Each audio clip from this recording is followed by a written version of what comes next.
Right.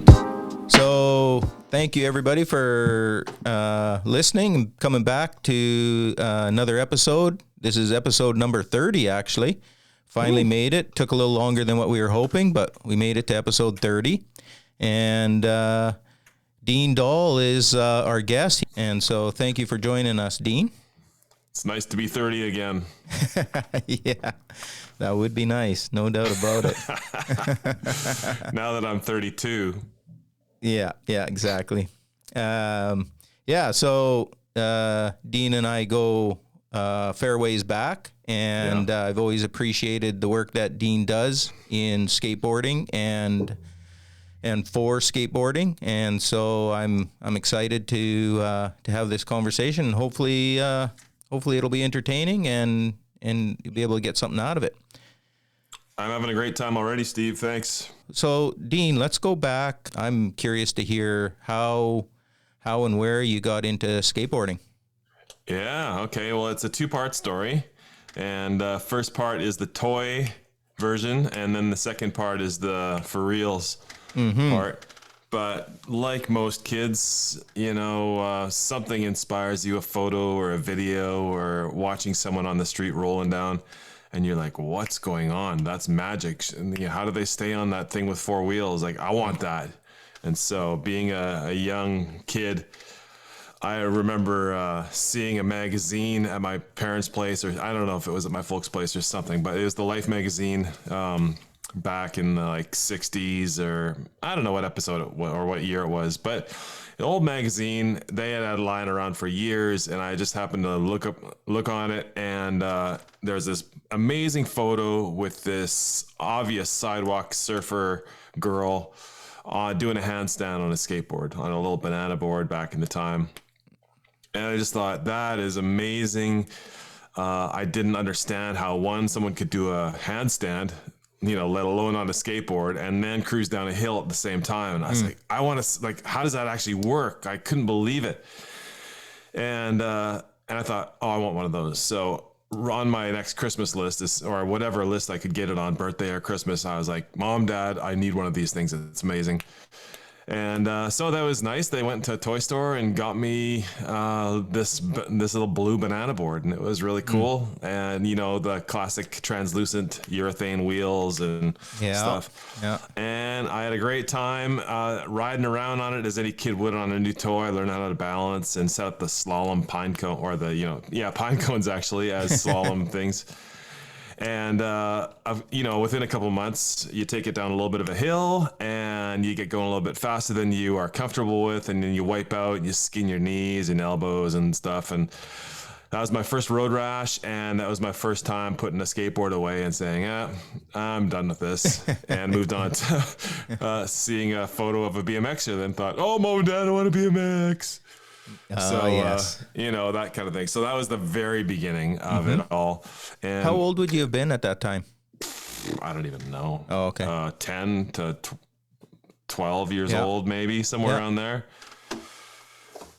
And then I totally forgot about it and really made no impact on my life until I got to college. And at college, I got to know a couple of people that were skateboarders. It was a time when skateboarding was really dead, kind of early 90s and maybe late 80s, I guess. And here were two or three guys, a handful of guys, and they were the Dogtown style skateboarders.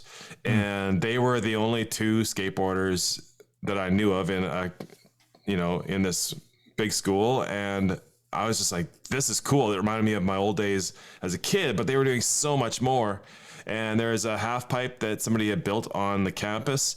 And I just thought, oh, this is amazing. I got to do this. So I found myself a skateboard and just went forward from there. And I remember the first thing that we did actually was we were in this kind of gym, and off to the side, there are these ping pong tables that you had to assemble. They weren't attached to a metal frame.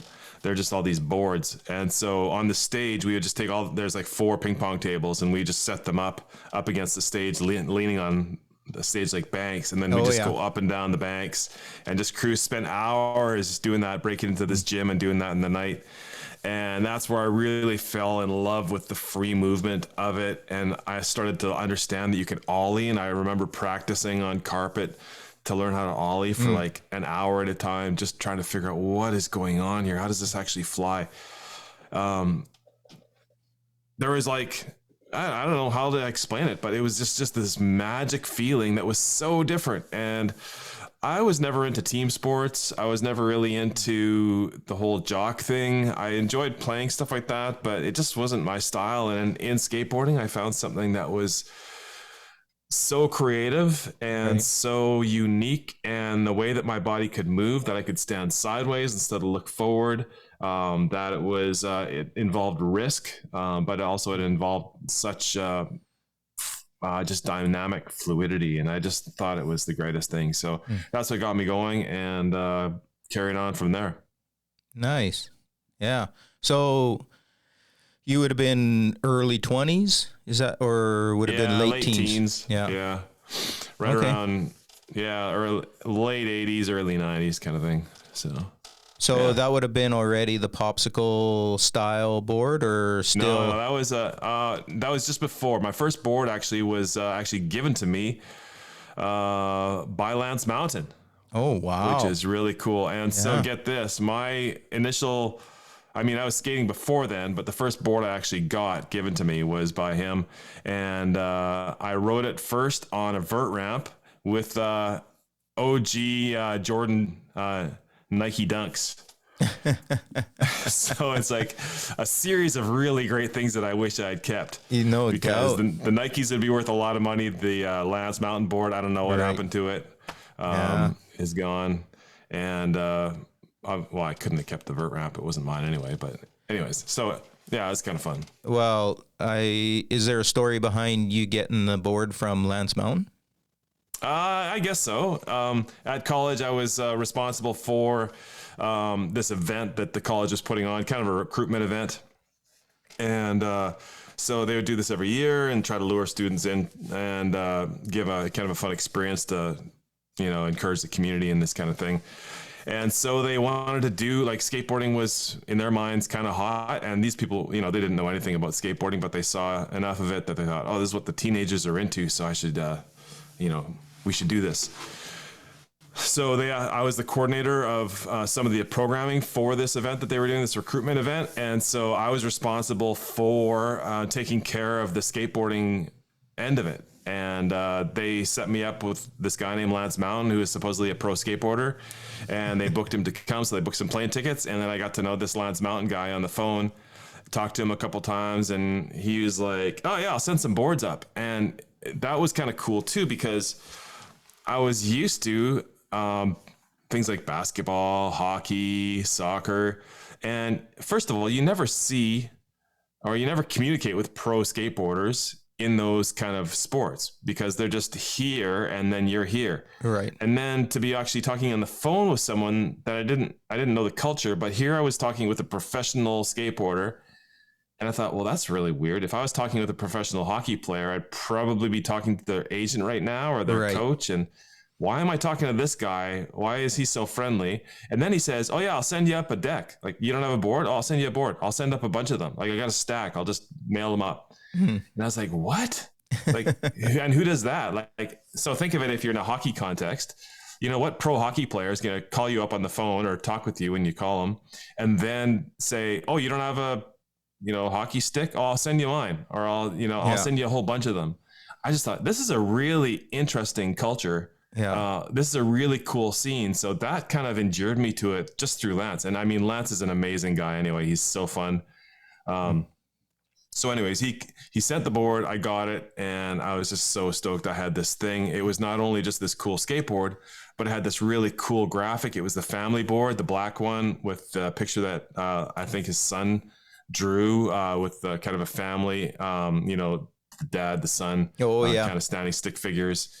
Yeah. This black one had, I think it was independent trucks and Bones wheels on it. And so that was the board I got to ride. And then when Lance came for the event, I, got to actually skate with him, which I wasn't really skating. I was bottom dwelling while he was doing the twists. But whatever. I was still skating with him. It was fun. I call it that. So. Yeah, for sure.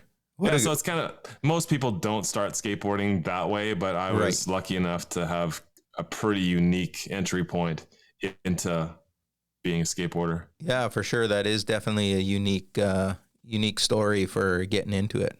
Yeah. And so from there, like just that getting caught up in the culture of it, or like, is that where it kind of went from there, or? Yeah. One of the friends that I had in college that I skated with, he was from the same town I am. I'm, from just outside of Vancouver. And, so I got to know him at school, but when we both graduated, one of the first calls I made when I was back home, I was like, "Yo, Dan, let's go hang out." And he was like, "Yeah, for sure." And we would go skateboarding. And my brother and I were looking for a place to stay. And Dan said, "Yeah, I'm looking for a place to stay too." And so we just decided to rent a house together. And so Dan and myself would skate together. And my brother was just getting into skateboarding as well. So it became a bit of a mini skate house. And that started kind of a whole scene. So, and that was really fun. I'm jumping around in my story a little bit, but that's kind of how I got connected into being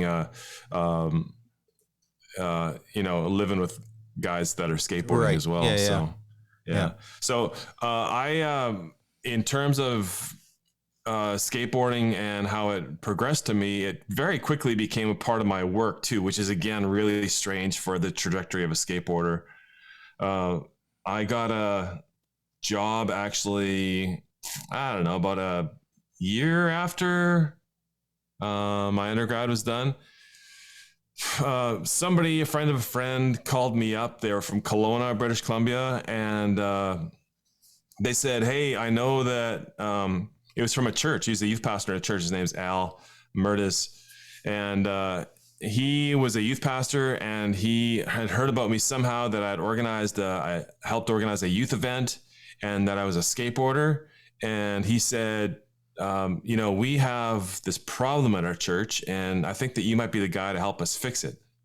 And I was like, "Okay, sure." And he said, "Do you want to come work at our church under our youth team? And we have a skate park that we want to build, and we'd love to have you run it." And I was like, "Oh yeah, for sure. I for sure want to do that. I'd get paid to run a skate park." So I was so excited about that. And so I moved up to Kelowna, and they had a ramp there set up, and they were building a park off to the side of their youth building. And it was awesome. And then I kind of learned the backstory a little bit of what was going on. And the youth building had about 7 stalls. They had bought a building that was adjacent to their church building from an old BC Hydro building or something. And they had 7 covered stalls at the entrance to the building. And the stalls in Kelowna in the winter would get filled with, it would snow, but these stalls were dry, and they had a sidewalk at the nose of the parkade, so to speak, is blocked in, roof, and then parking stalls perpendicular, right? And they had a curb and then a sidewalk at the front where the cars would nose in. And so this became a really popular skateboard spot for all the locals in Kelowna who didn't want to skate, in the snow. Obviously you can't. Right. And especially they would come on Tuesday nights, because on Tuesday nights was the young night for the teen drop-in for the youth group. And, all these beautiful, pretty girls in Kelowna would show up to the youth group.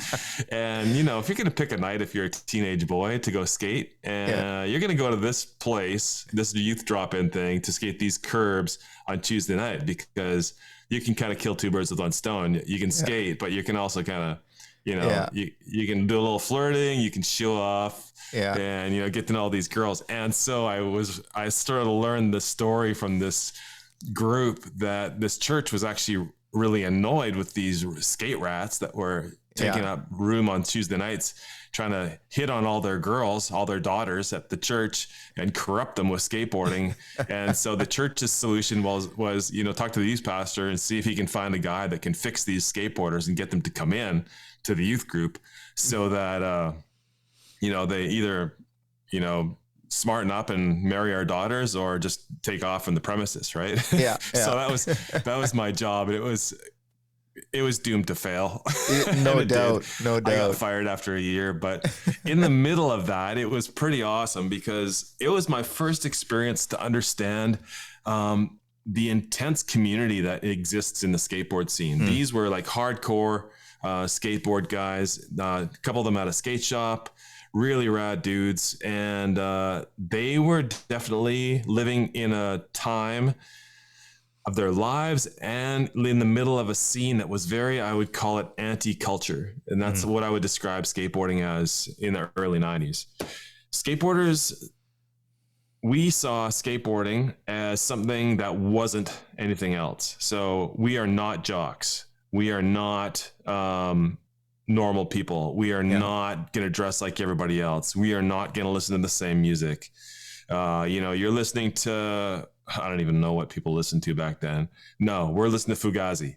We're listening to, rap as it was starting to early, just develop. Punk rock was totally in, really obscure forms of noise music and stuff like that, just as an attempt to figure out an identity that's different, that's separate, that's set apart from what everybody else is doing. Right. And it's a bunch of kids trying to find their own way in life. They just don't fit into the normal scene. They got to find a way to flourish, but they can't do it at the expense of what they're feeling in their gut. And this skateboard has become a tool, a metaphor of their expression into the world. And I learned that really quickly. And I really admired that. And I started to see the flaws with the premise by which I was working at that church. Right. And they were, honest people trying to do a good thing. Yeah. They just didn't have they didn't understand the culture that they were dealing with at that point. And they were pretty motivated to just do one thing, and that's fix the kids, get them out of the way so that we can carry on with our thing. Right. So never going to work. And, so then at that point, I really started to understand, man, this is actually, well, first of all, I'm really into this. This is really fun. And two, this is a really strong community, but it really needs some people that are a little bit, that have a perspective that can share life in it needs, the community needs mentors. It's got a whole bunch of great things attached to it. All the elements are there, but there's just nobody that's a senior that really understands that they could have a positive impact on these people. Right. So it was so much teenagers raising teenagers. You're just doing things because you look beside you and the person beside you is doing something, and because they're doing it, you think, oh, okay, well, I should start doing it too. Yeah. The whiskey video comes out and they're all like smashing beer bottles on their heads. So I guess that's what we do. So that's what we go party and we smash beer bottles. We get totally tank drunk, puke on each other. And that's the way it is. Yeah. So there is a void of people that would be willing and able to say, hey, you're in a really cool scene, but let's try to guide you a little bit to give you some directions so that you're not going to kill yourself, or, you can actually take this thing past the next 2 years of your life, and you can actually create something really positive out of this deal. So that was, that was kind of the real gold nugget that I found in the dirt of skateboarding through that whole experience in that town, working with that church. Yeah. So, and that kind of opened up to kind of the rest of my life in skateboarding, really. So from there, what was the next kind of chapter for you? Well, it was trying to figure out what I'm going to do for work. And at that point, got a call from a guy who was part of a youth organization called Young Life of Canada, and his name was Paul, and he said, hey, Dean, I'm from, Langley. It's just outside of Vancouver. And he said, I've heard lots of good things about you. Here you're a good youth worker. You like working with all kinds of teenagers. I'd love to meet you and see if you're interested in working with me. So I thought, yeah, sure. And he came up to Kelowna, had breakfast together, and I walked into the restaurant and I saw him, he described what he'd be wearing. And like, he was like fully bald, like cancer chemotherapy bald. And I was like, wow, what's going on with this dude? turns out he was in the middle of like cancer. Like he was battling cancer and he was going through all these chemo treatments. And I was like, what are you doing here? And he said, well, I really wanted to meet you. And I thought, I'm not that good. Like, you should be in the hospital or something. But it just kind of showed the character of this guy that was willing to take a chance on some punk skater kid that just got fired from a church, to come and see if he wanted to work with him in this organization. And that really stood out to me, the interest he had in me, but his passion for being able to link the, I don't know, talent I had, maybe passion I had is a better way to say it, with the kids that he potentially knew of in a community out in the Vancouver area. Oh, okay. And so I was like, okay, yeah, sure, I'll do it. I had nothing else to do. So I thought, yeah, okay. So I started working for this youth organization. And it was pretty funny because I got to this town. It's a small town in Langley. It's called Aldergrove. And it's kind of like, I don't know where your listeners are coming from, but pick your town. There's always an end that kind of the buses go towards the end through the city. And then there's sort of a last bus stop on the line. Right. And the last bus stop on the line is kind of like that town, that part of town, that neighborhood that nobody really wants to be at, but they've kind of been there and they're kind of stuck there. Yeah. That's Aldergrove. It's like end of the Metro Vancouver line. It's run down, it was back in the day. It's better now, I suppose, but it's gritty. There's lots of people that nobody else wants to hang out with that live there. It's like it's like that sediment that sits on the bottom of the well, that it's still part of the well, but it's, nobody wants to go down that far to get water. So, that's where I was, placed to go work. And there's a high school there. It was filled with those kind of kids. And, I thought, well, why not? Let's do it. And so my job was to go volunteer at the high school and work with the community center that was right next to the high school, and chaperone dances and coach a girls volleyball team and be a hall monitor. And nice. I was like, oh, it's a job, I guess. Yeah, it's a job. It was really weird because here I was coming from this really rad scene in Kelowna with these skaters, and now I'm like walking the hallways at noon telling kids to pick up their garbage. Yeah. But anyways, I thought, okay, I'm like the best of it. And that was the time when me and my brother and my friend Dan got the house. So connecting these two stories back together. Yeah. And so we got this place and we were skating every night. I'd get home from work, after running some program or something, and I'd go like, hey, let's go skate the elementary school, hit some curbs. There's a really cool pool that was a community pool that they would drain twice a year to clean. And so we had a window twice a year to skate this really awesome pool. It was so good. Anyways, so we'd be skating, and within a couple of months, we'd obviously get to know some more skaters in this town. There was a handful, and we would skate together, and it was in a fairly public park, and other kids would watch. And then before we really understood, there'd be like 10, 15 people skating at this park with us, skating these curbs. It had become a fairly popular spot. We were videoing each other and doing dumb stuff. And a lot of these guys were teenagers, and some of them were from the high school, but most of them were just like kids that had dropped out. Kids, I don't know even where they were from. Right. So within a few months, I started recognizing a situation developing. Here I was, an avid skateboarder with some experience in the skate scene, reaching out to skateboard kids, working at a high school, chaperoning dances and coaching a girls volleyball team and telling kids to pick up garbage.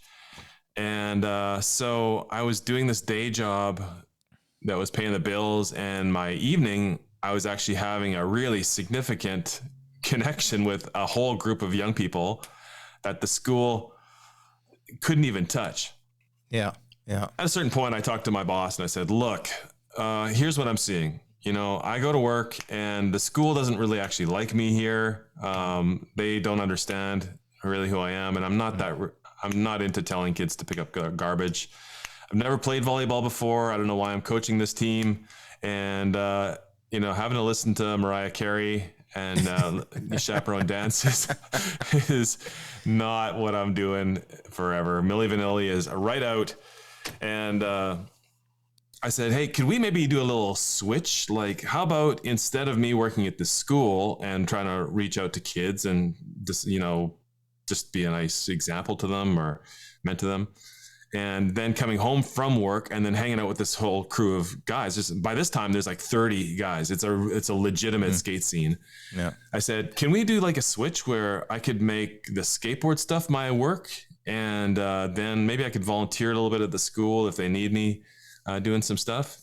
He's like, oh, yeah, sure. Let's try it out and see what happens. So from that moment on, it was this really cool thing where my job got to change, and all of a sudden it was my job to work around the fringes of this community with this really unique, as I said before, like kind of an anti-culture mindset of kids that had nobody that was encouraging them, nobody besides themselves that was teaching them anything of any kind of sustainable structure. They were all just learning how to party, basically learning how to throw themselves off of staircases. And so I got this really cool chance again to actually have an impact in this scene that I was already a part of and I loved to begin with. And that was really good. And at that point, it's like, that's when the light came on in terms of my, I guess you could say, calling. It was a time when I realized, okay, the Kelowna thing was awesome. It felt like a bit of a blip, but now I see how it's connected with my role now and the passion that I have. So I'm a spiritual person. I'm a person of faith. And I saw in that season, God connecting dots for me that I had not connected myself. And all of a sudden I was looking at everything. I was looking at, man, I started off skateboarding by a pro skateboarder giving me his board. I was still in touch with Lance. And I thought, well, that means something. There's a reason that connection exists. Through Lance, I got to know some other people. Ray Barbie, I got to know a couple other people in Portland. There's this little Jimmy's Skate Club. They have a skate church, a big park in there. Got to know a bunch of those guys and their friends. And then in Kelowna, I got to know these guys that ran skate shops. And then I got to know people that were ramp builders who started creating a ramp building company. And all these pieces were falling into place. And I was like, what's happening here? Like, there's something that's a little bit bigger than what I anticipated. And I need to jump on this. Something needs to happen to make this sustainable. So that's when I really started to understand, okay, I got to take this seriously. This is my calling. This is going to be my vocation. But beyond that, it's going to be what I do, even if I don't get paid for it. So I think that was a turning point for me. Yeah. How did the organization kind of receive obviously they gave you permission, but I assume, just from my own experience, that there had to be a little bit of teaching the organization what this kind of looks like and how it needs to happen to reach that specific community. And so I'm just curious, what was the response to that? How, was it a fight? Was it pretty easy going, or? Initially it was easy going because it was just Dean doing his thing in Aldergrove, and wow, he's got a weekly program that's got 40 young people coming out, and these are all crazy kids that nobody else seems to be able to work with, whether it's the school, the community center, any church group, whatever. The only people that are working with these kids are social workers, through the messed up scenarios in their family. And here's this guy and his buddies that are having this amazing positive relationship with them. But as soon as it started getting a little bit bigger and more organized, it was all of a sudden, oh, okay, there's potentially some liability here. Your kids are, producing videos and putting videos online. They're smashing themselves down handrails and stair sets. And did that guy hit his head? That guy's drinking, and you're in the background. What are you doing? Yeah, and you need to make them all wear helmets. Yeah, exactly. Exactly. And then there was the organization I was working with is a faith-based organization. So they have, a kind of a baseline that they do things by, but they also had kind of a standard, morality standard. And they understood there was this, it was interesting because there's this inherent tension that goes when you're working with an organization that wants to be a certain way, and yet you want to reach a group of kids that are doing their own thing. To what extent do you have to hold your line to maintain your brand, to keep your statement of, your code of ethics or whatever? To what extent are you willing to sacrifice that, to compromise that, to pivot so that you can truly be in the world of those kids? Right. There's a common thing that we all feel like we have to do, and that's we kind of got to earn the the relationship, earn the permission. And the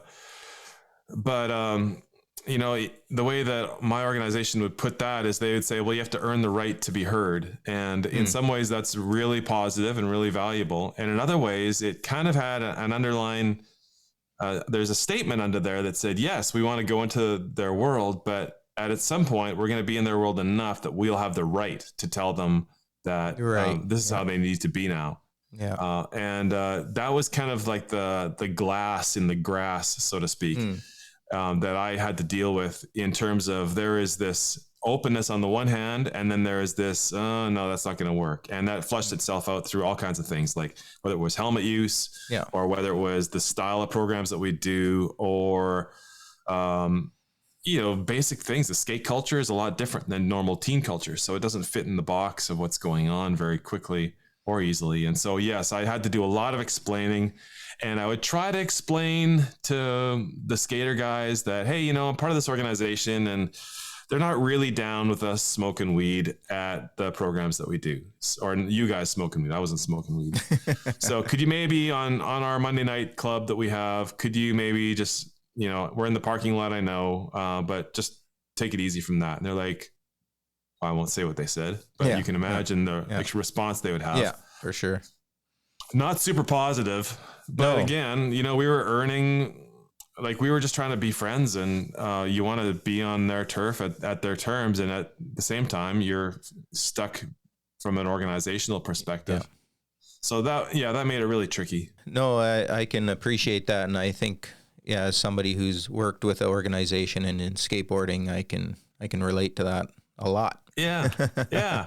It's probably like that in most things, but I think that a fringe activity, I mean, skateboarding is no longer a fringe activity. It is its own culture now. It's mainstream. I mean, it's in the Olympics. It's ridiculous. But back in the day, it came from roots that were very outside of the norm. And the participants in skateboarding really wanted to protect that feeling, that image. They wanted to be different. So, I have a story. We took a bunch of our skate guys. It was a bunch of guys at the time, between 15 and 17 years old.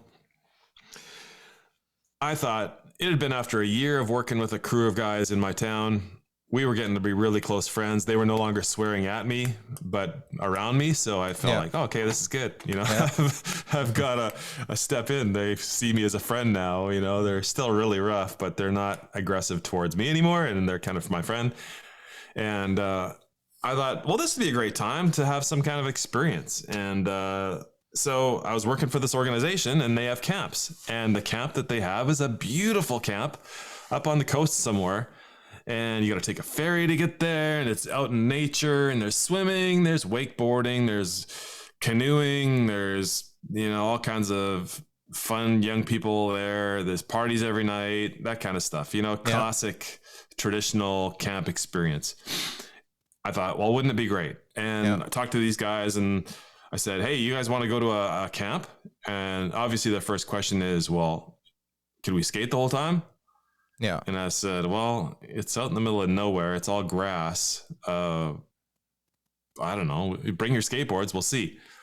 But all they cared about was skateboarding. They didn't care about the fact that there's a pool there. They didn't care about the fact that there is 5 expensive ski boats or Yeah. whatever. Yeah. So we actually found a couple of dirt boards that were really fun and brought them along with us. And I was really looking forward to it. I had a crew of about 5 of them that came. And I just remember as soon as we got off the boat onto the camp property, it just like started the process of being like one of the most difficult camp weeks that I've ever had, because these dudes were having none of this. They were looking everywhere where there's a plot, like just a piece of concrete or hard wood planking or whatever they could be on.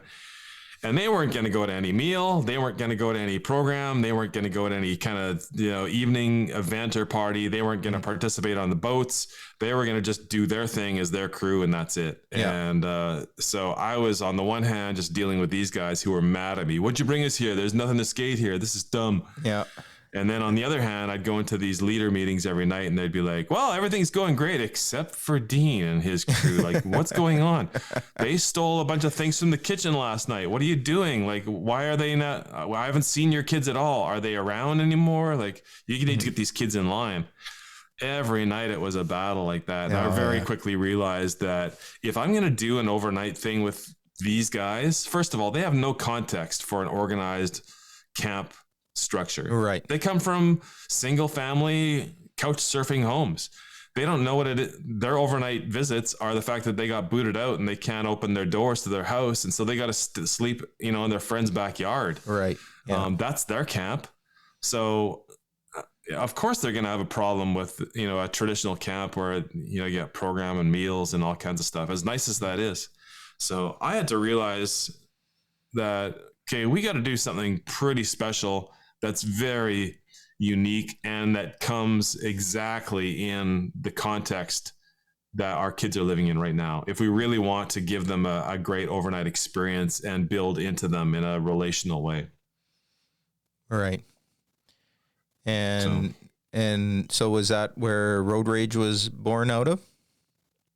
Essentially, yeah. I'll give a little description of Road Rage. It was at a time when Thrasher had King of the Road. Yeah. I think they had done one summer of it, and we watched it, of course, like every skater did, and thought, "Oh, that's amazing! That is so cool! Like, where did they think of that?" And so, kudos to my friend Derek Epp. He was like, "Dean, we're doing this," and by this time.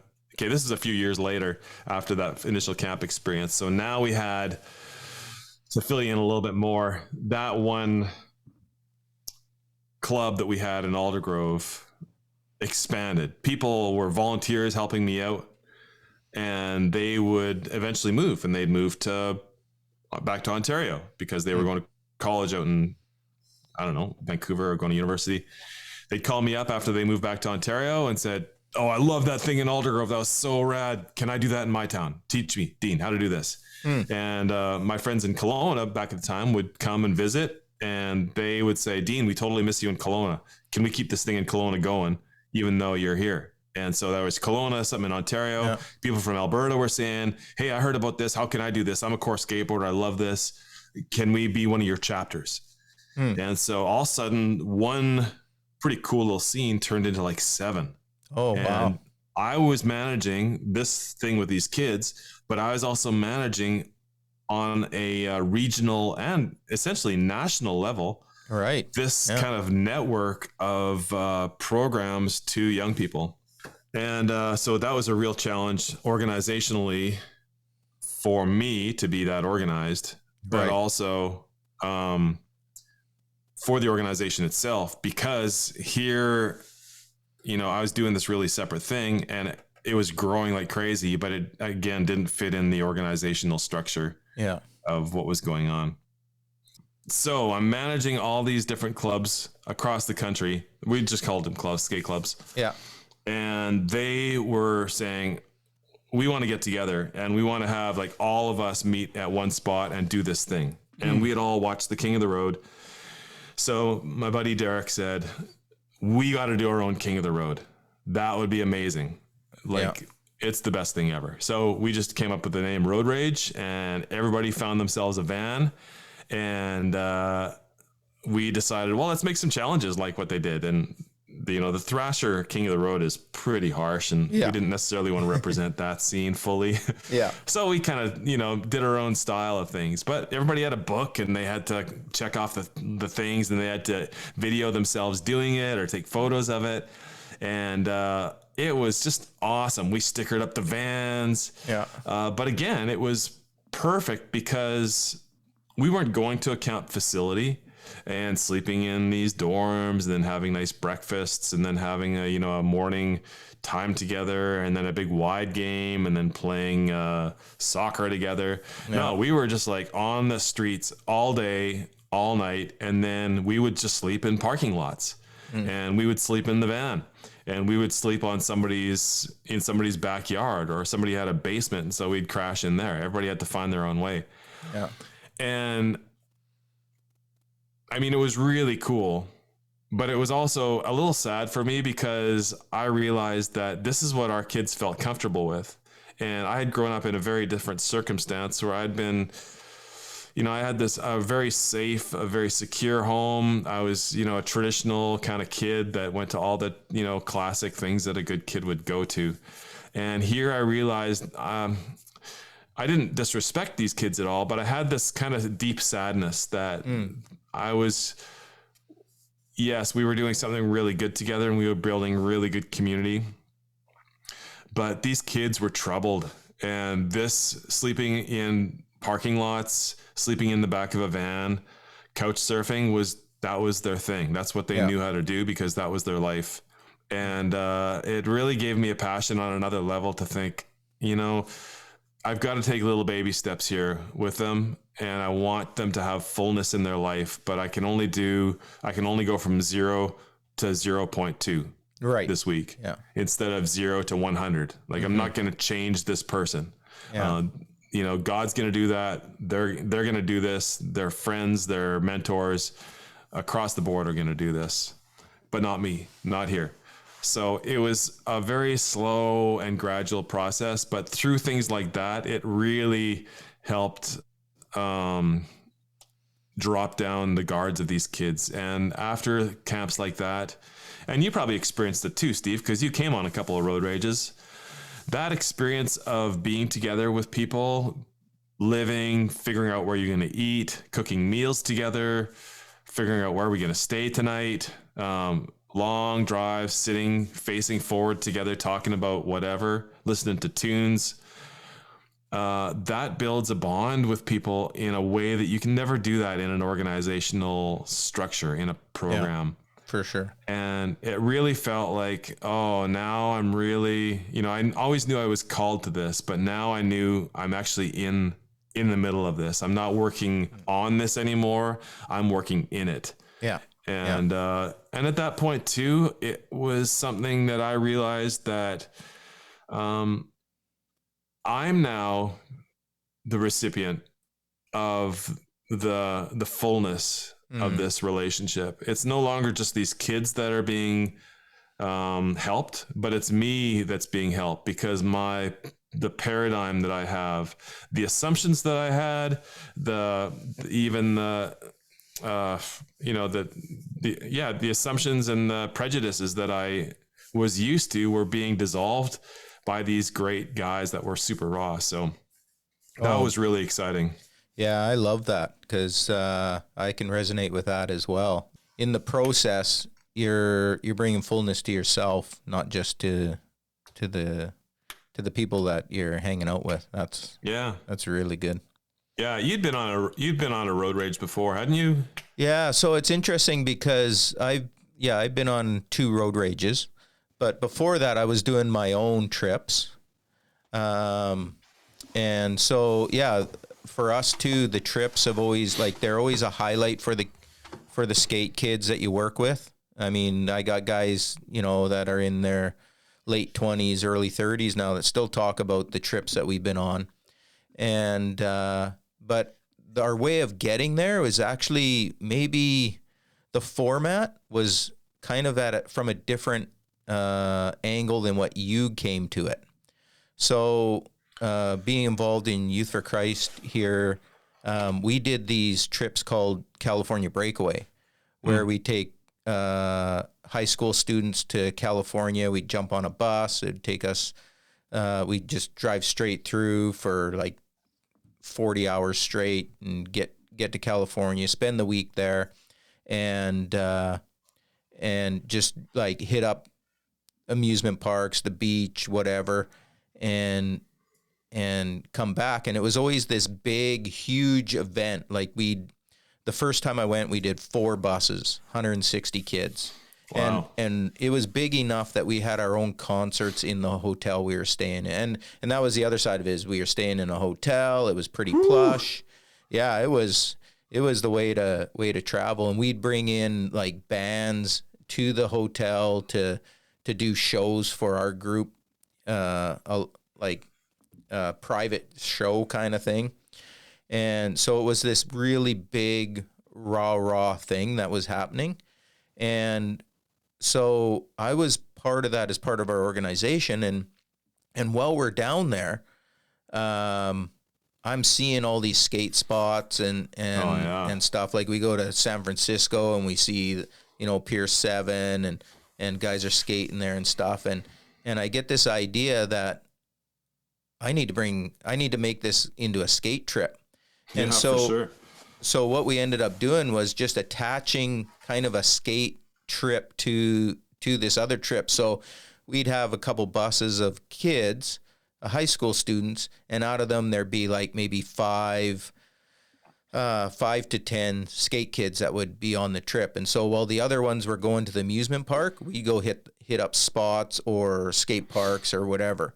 And but we'd still kind of be involved with the events and like the big party stuff that was happening at the hotel and stuff. And so, yeah, completely different looking trip than what you're talking about. And but it worked. Like we just kind of piggybacked off of this other trip and kind of like once we got down to California, we'd rent a van and do our own thing and it worked great, but it was still pretty plush. Yeah. And out of that, we started doing like Western Canada trips. So I'd get a bunch of guys in a van and we'd like just do this kind of tour. We'd start in Saskatoon, go across Edmonton, down to Calgary. Sometimes we went all the way down to Lethbridge and then come back on the number 1 and hit up any park or anything on the way. And that because of my experience with the California thing, I was doing hotels on those trips, which now to look back, I don't know how pretty much every night of those trips, I was begging managers not to kick us out of the hotels. Yep. It was just insanity. And that's a lot more stress than I would have given myself. Oh my goodness. I don't know what I was doing, but that's how I knew how to do it because we did those California things. That's how we traveled. Yeah. And later on I figured it out. Like we started tenting it and stuff, and that definitely started to work out better. Oh, that's good. But yeah, so many hotels that I was begging that we could stay another night. Yeah, that's pretty classic. Yeah. So I came kind of from the other end of it, like this kind of fancy plush trip, and then dwindled down to what a skateboarder probably would be more comfortable with. And so it's interesting that you started out the exact opposite. Yeah, exactly. I mean, we ended up doing camps as well, just because it was circumstantial too. Like there were some years when we would look around for being able, a lot of the friends I had were avid ramp builders, and some of them now are building ramps, full time. Like Kyle Dion, right, runs New Line Skate Parks, and it's an international, really ballin' skate park building company. But back in the day, he was just like this guy that loved building parks, and he's like, "Hey, I'm coming. Like, if you find a property, I'll build you a park out of wood, and it'll be amazing." Yeah. So of course, if I've got that offer, I'm going to for sure find it whatever I can. So, if we would ever rent a camp and it had a couple of cabins on it and a big flat concrete slab, then I'd call Kyle up and be like, hey, we got this place, let's do it. So 2 months later, there'd be a bunch of ramps there and a couple hundred kids, and we'd go nuts. Oh yeah. So, but that was obviously finding a facility that can hold 100 to 200 skateboarders and have a park is very difficult in the summertime when kids are off school. So Road Rage ended up being a lot more of a sustainable format. For sure. Yeah. Yeah. And that's what we were able to transform that too. It originally started feeling a lot like a King of the Road, but we morphed it after a while because it was so much work for us to be able to create a manifest, this trick Bible, I guess you could call it, every year. We were just like, this is too crazy. And how do we keep in touch to make sure people actually are doing these tricks? So we decided to turn it into a film festival, and we made sure, we decided, okay, this is what's going to happen next year. So plan for this. Make sure you have your van, but have a filmer in your van. And we're going to rent a movie theater at the end of the week in whatever town we're going to end up at. Yeah. Your job as your team is to come up with a week's worth of footage to be able to create your own edited video. And it has to be under 10 minutes long. I think it was a 10-minute maximum or something. And it has to incorporate, maybe 3 elements. You got to incorporate, I don't know, your whole team has to be in it. Everybody has to be like, everybody's got to have a share of tricks, and it's got to be in multiple different towns. It can't just be in one spot, that kind of thing. And so it turned into this really cool thing that was a mix of a skate contest, a skate video, and a summer camp. Yeah. And it was just amazing because the quality that these guys had as filmers, as editors, as skateboarders, and to be able to find spots that were really unique and create spots that were DIY, and then to be able to document them and then portray them in this themed video with their own music was really cool. So I really appreciated how that format, grew. Yeah, definitely. I love that format as well. That was a lot of fun, and they're like so entertaining to watch after, right? Like once they're all out, and to watch all the different ideas that people came up with. That was such a good idea. We had already become kind of a national movement of skateboarders that were connected to this organizational structure. By that point, we were officially calling ourselves Skate Life. Yeah. And we, at that point, had about 7 staff at any one given time, part-time or full-time. But it's like anything. If you do something well and you're really open with it and not trying to guard fences around what you're doing, but creating a well for people to come to, you're just you're going to start growing, and people are going to hear about it and say, hey, I want to be a part of that thing. That's really cool. Yeah. So not only were we doing things across the country at that point, we had crews from Yellowknife, from Montreal, from all across the prairies, up and down the coast of BC, East Coast. But then people in the States started hearing about it. And then we'd also hear about people in Mexico, in Japan, in China, in Costa Rica, in Europe, Africa. And they're all watching our videos going, oh, this is amazing. Yeah. Can we do this in our town? And I was like, oh, sure, go for it. And that started a whole wave of us starting to think outside of the borders of our country, realizing skateboarding is not a national thing, and it's not a thing that you can control. It has its own free movement, just like you do as a skateboarder. It creates a life of its own. So we just followed the scene, and it became this beautiful international community that gave us all kinds of really cool connecting points to different skate scenes across the world. Yeah, that actually was going to be the next place I was going to go, was international, because we had the opportunity to spend time together in Costa Rica. I can't remember if that was where I first met you, or if it was at a summit. I can't remember which happened first, but yeah, that opportunity to have you guys down in Costa Rica while I was working there was a real highlight, and just I guess for me, just a great opportunity to see how you guys are how you guys were operating and working with your guys and stuff, and it just for me, I saw so many similarities in the way I was trying to do things and the way you were doing things that I just felt a connection to what you guys were doing. Yeah, I think that the first time we went to Costa Rica, you came with us. You weren't living there anymore. You had come back to Canada and came with us, maybe? I can't remember, but I know that we had that Costa Rica connection somehow. Right. But yeah, that was an awesome connection. It was really fun to work with local pockets of people that I really could see myself in them, even though they were from a totally different part of the world. And it was funny because they were dealing with the same organizational structure. Yeah. They had the same story that I did. Yeah. Tony in Costa Rica, he's working with an organization. He's a passion for reaching out to young people, and he's got this skate thing that he loves. But how does he merge skateboarding with the fact that this organization is saying, well, you've got to build houses for homeless people, which is a great thing.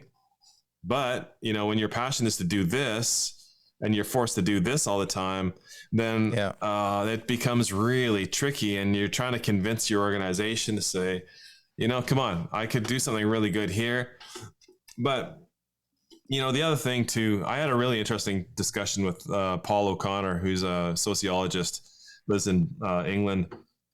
And he and I talked a lot about, we had an interesting conversation about skateboarding and religion. And he's looks at organizations from a sociological perspective, religious organizations from a sociological perspective. And he sees that in a lot of ways, organizations, faith-based ones, and particularly North American Christian organizations, in one way, have a really unique and a really positive impact on skateboarding because they have a bit of a entrepreneurial style to them that goes where the staff of these organizations are going out and they're finding these communities of people, these pockets of skateboarders, and reaching out to them because of the passion that they have to serve and to, share their message with people. And he says that's really actually ahead of the rest of the skate community in some ways, in that, there's not really any other crews that are doing that aren't motivated by money. The skate industry wants to sell boards, and so they'll do that or whatever. But he said the downside of that is that it becomes a thing that's based around, it becomes almost like a bait and switch thing where in our fervor to reach out to kids, we realize that we end up actually using skateboarding. We manipulate skateboarding for our real purpose, which it can be interpreted as our real purpose is to be able to spread the Christian message to these kids. And so he says, as Christian organizations, North American ones particularly, because a cultural thing, that the danger that we have and we need to avoid is to be sure that we are not treating skateboarding as purely a tool, abusing it as just a means to an end. That we see skateboarding as an inherently spiritual activity that has its own value as a spiritual thing, as well as a lifestyle, as well as a physical, thing. To be able to reconcile the fact that we have faith, which is a great thing, and that skateboarding exists, which is also a great thing, but to allow them to grow together in partnership with each other, rather than saying, oh, I'm going to have a skate event. I'm going to bring 100 kids out to this park. We're going to have some really good skaters come, and they're going to do, all kinds of really cool tricks. And then we're going to sit everybody down and then share our message. And because they saw us skateboard so well, they're going to accept what we're telling them and believe, and they'll be participants in our organization from that point on. Yeah. He says that's the problem with the good things that we're doing as organizations, in that we're prone to manipulate the very thing we love because we have another agenda. And he says that's unfair to people. So I thought that was a really interesting way to put words to what I was experiencing, because I felt that, especially in an international context. We'd go down to Mexico and we'd go down to Costa Rica, And because of our roots being, working with these fringe kids in these towns that nobody cared about, we understood the underdog nature of what we were doing. But then we came and we were all of a sudden seen as the superheroes because we'd go to these towns and nobody had ever really seen anybody on a skateboard perform like this before. And so it was really easy for us to stand up at the end of a little demo and go, oh, by the way, here, we're going to throw you some product. But first, listen to this. Yeah. And we sort of felt right away that, oh, yeah, this is good on one hand, and yet it's a little dangerous on another. Yeah. And we were constantly reconciling, well, how do we actually do that? Because we love our friends in the skate community in China. We love our friends in the skate scene in Costa Rica, in, wherever, pick your town, Indonesia. Yeah. But what right do we have to be able to go there and use this tool as a bait so that we can switch on to something that we feel like we should impose on them? So I don't know, good lesson for me to learn. Yeah, for sure. And I think for me, that's a good description of sometimes some of the experience I've had and feeling just a little bit ugly about the way things happen. And, you have this pressure on one side that you need results, or you need, people to change and fit into a certain mold that we think is the right one. And then, but on the other hand, you have these relationships and you want to protect them. And it's sometimes coming from our organizations, that can be a real challenge and put you in places that that feel just a little ugly. Yeah. Again, this is Paul.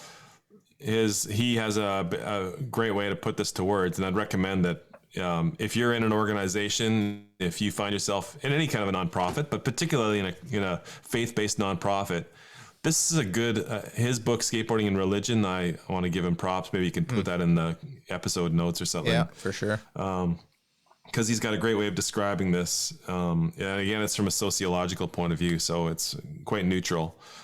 But he says that to most organizations, the way they're funded, again, faith-based North American nonprofits, are funded through the generous donations of philanthropists in our circles that know us, that trust us, and we have this passion. And so they say, well, go for it. I want to be able to support you every month and give you a donation so that you can do what you do. But that becomes tricky as well, because all of a sudden we are paid to do this. So therefore we need to keep doing it so that we can continue to get paid. Yeah. And it becomes another motivation that seems a little bit sideways, because all of a sudden, well, if we don't do this trip to Nicaragua, what are we going to tell our donors who are giving us enough money so we can put food on the table for our families? We got to do this again. And, we got to show a photo of 100 kids at the skate park rather than just us sitting on a curb with 2 kids, because, that'll really, get them excited. And, you start to go down those pathways and it starts to feel a little bit cringy, if you don't watch it. So that definitely is isn't it great that people are giving, that they want to support, but isn't it scary at the same time that we have, dare I say, colonial mindset in the work that we do that says, oh, we want to fix this because we have something of value that we can teach them or we can give to them. And it's a very much us and them, and we're coming from a power position to them. And so I've really had to struggle with that, especially in the latter parts of my time in youth outreach. I appreciate that. I think that's a really valuable struggle that we need to have, and not just carry on the way it's always been, right? Yeah, no, that sounds good. I'm gonna have to check out that book for sure. What's Dean doing now? That's I'm on a podcast with you, Steve. Yeah. Awesome. So glad too. But what else is going in the on? existential moment. Yeah, I am. I'm in an interesting point. I'm having a great journey, understanding and thinking of the next season of my life.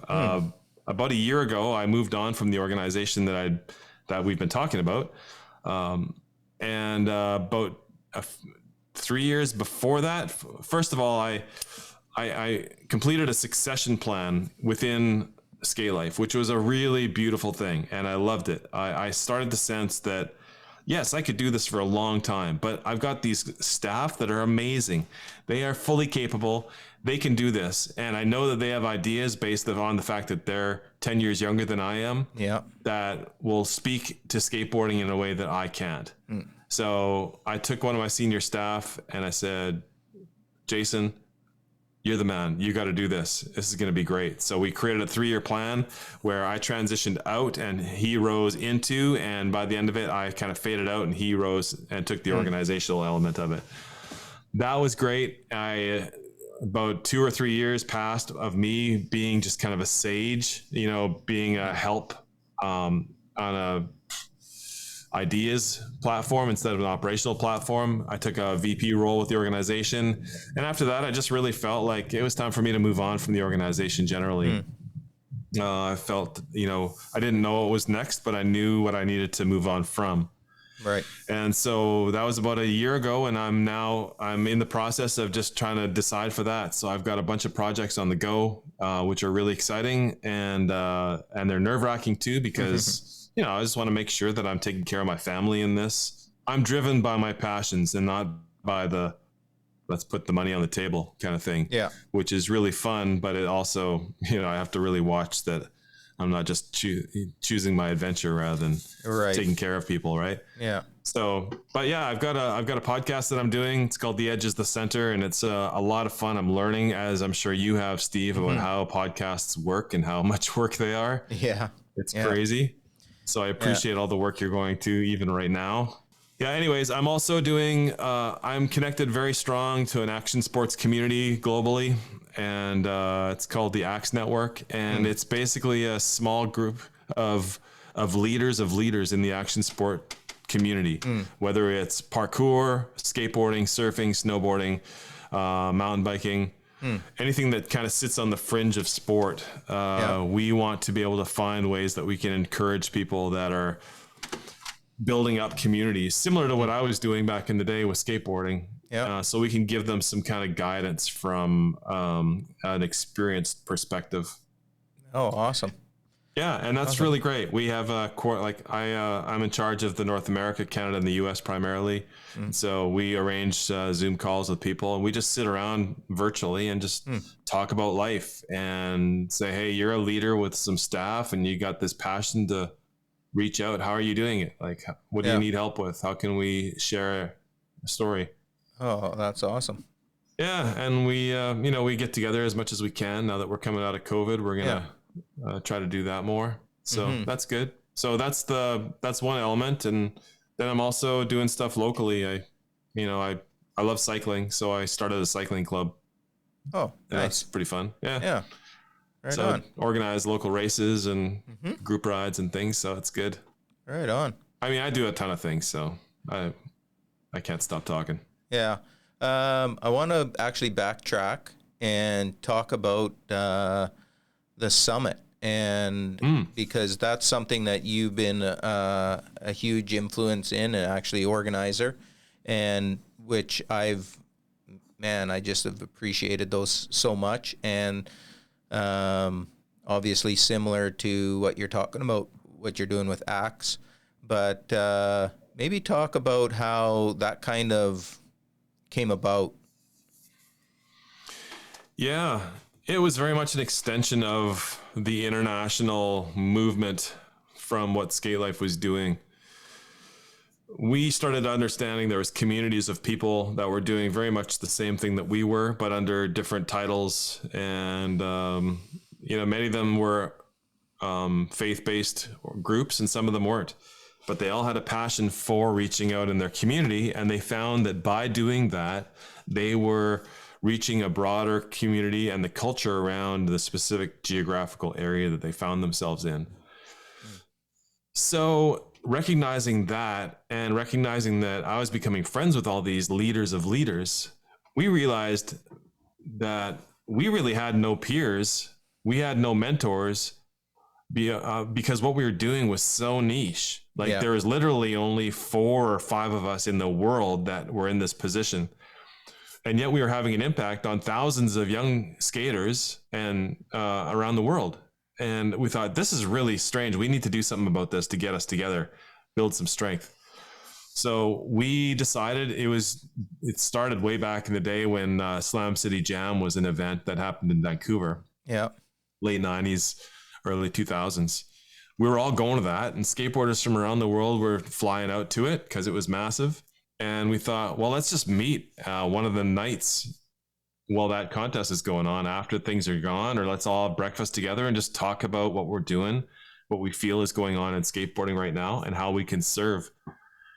And we did that for a couple of years during Slam City. And then we realized that there was other people that said, hey, I want to be a part of that. Let me in. And we had to make a decision. Well, do we just want this to be a conference, or do we want it to be something more intimate where we can be a smaller group of people that can go back to our communities and then teach from there?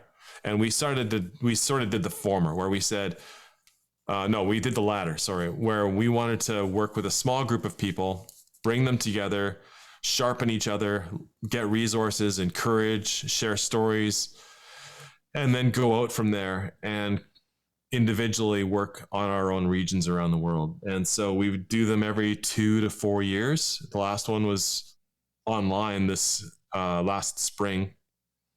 Was it last spring? Yeah, it was. Yeah. 2000. Yeah. And, but prior to that, we had done one in Barcelona. We'd done them in the States and in Canada as well. I'm not sure when the next one's going to be, but it's that kind of idea. How do we have an impact in our communities around the world by us being strong together? Yeah. And it was just, I think for me, just such an encouraging event to get together with other people that are doing something similar to what you're doing, and maybe have the same struggles, the same highlights, the same, just the camaraderie and the ability to connect with like-minded people was always made it a special thing for sure. Yeah. Yeah. It's true. Yeah, it's been a pleasure. I'm dying to do something in person again, and we're trying to work out what we can do perhaps next spring, or I'm not sure. We'll see. Let's put a little plug in for the podcast and give us a little kind of, I guess, a overview of what you're trying to do with it and who it's for. And yeah, sure. When you do something for a long time, you sort of become, in some ways, proficient at it, and you begin to find your niche in it. And so I had continually got more and more experience and knowledge in being able to work in a certain way in the skateboard scene. And over the years, people would say, oh, Dean, you got all these cool stories. You've got all this insight. You should write a book. And, for me to think of writing a book, I would never read the book that I wrote. So why should I inflict that on other people? It just wasn't for me.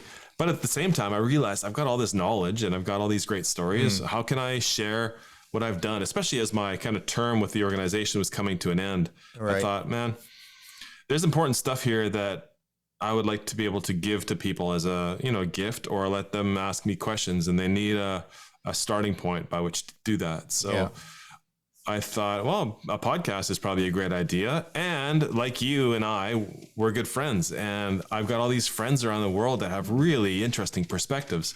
So I thought, well, this is a great way to tell stories. And through it, I can share my story and reflect on what I've done in the past. And I thought, well, what's the theme that could kind of rotate around this? And I started to understand that the value that I've found most prevalent in my work over the years is the value of community. the importance of being able to know that you are connected to a group of people that have similar experience, that have similar story connecting them, and that share the same kind of passion towards whatever thing it is that you're doing. Yeah. And I really wanted to focus that as the center of what we would talk about. In my experience, I realized that the community that I came from was not part of the larger community. It was a very fringe edge of a culture, but I had witnessed over and over and over again the fact that anything from the edge that becomes vibrant tends to influence the larger culture, the larger community surrounding it. And so I wanted to explore that. And so I named it The Edge is the Center, in that I wanted to explore stories of vibrant stories that are often overlooked or underappreciated, that are very unique, and to hear stories of the vibrancy that they have in their community, and then to understand how that flourishing has caused an effect on the larger community around it. And we see that in everything. You see that, in like I mentioned, the Jordans back, it's almost 2 hours ago. That's ridiculous. But sneakerheads, like that's a culture that was a really fringe thing that's become a really massive deal. Yeah. Music is like that. I mentioned Fugazi earlier. That's a band that was really, really tight, and they didn't want anything to do with anybody else, and yet they became this phenomenon. Yeah. Skateboarding is the same way. Small core group of people turns into an Olympic sport. So I wanted to explore the stories of the unique, the overlooked, the fringe communities, and how they reflect on people. So I've got a first season. It's got 10 episodes. I've released 6 of them. No, 4 of them so far. And people can just find me. It's called The Edge is the Center. Wherever they look at their podcast or they listen to their podcast. I've also got a YouTube channel. You can just look up Dean Dahl on YouTube and you'll see my channel there. I put a bunch of shorts on there as previews, little quotes and things from upcoming podcasts. Yeah. Yeah. So it's been really fun. Yeah. It's, I would highly recommend it. I've been listening to them and quite enjoyed them. You've had great guests and great conversations, and I think people that appreciate this podcast I would think that they will enjoy that one as well. So yeah, well, thanks for the plug. Yeah, for sure. Is there anything else that you wanted to get in today on this conversation, or? No, I think that's pretty good. I just want to encourage you, Steve. You're doing great work, and anybody else that's listening, I usually finish most conversations with this if I'm talking to people that if you're listening, you're probably part of something that's pretty special, whether you realize it or not. You're part of a community that cares for you and loves you and that wants to have your impact as part of their story. So work on that, like find those great nuggets in your life and continue to build your relationships with people and encourage the things around you. Make them cool and don't wait for something to come along. Because I feel like that's kind of the essence of life for me. Well, that sounds like a great place to end. We'll just end it right there. Thanks so much, Dean. You are welcome, Steve. Great to catch up.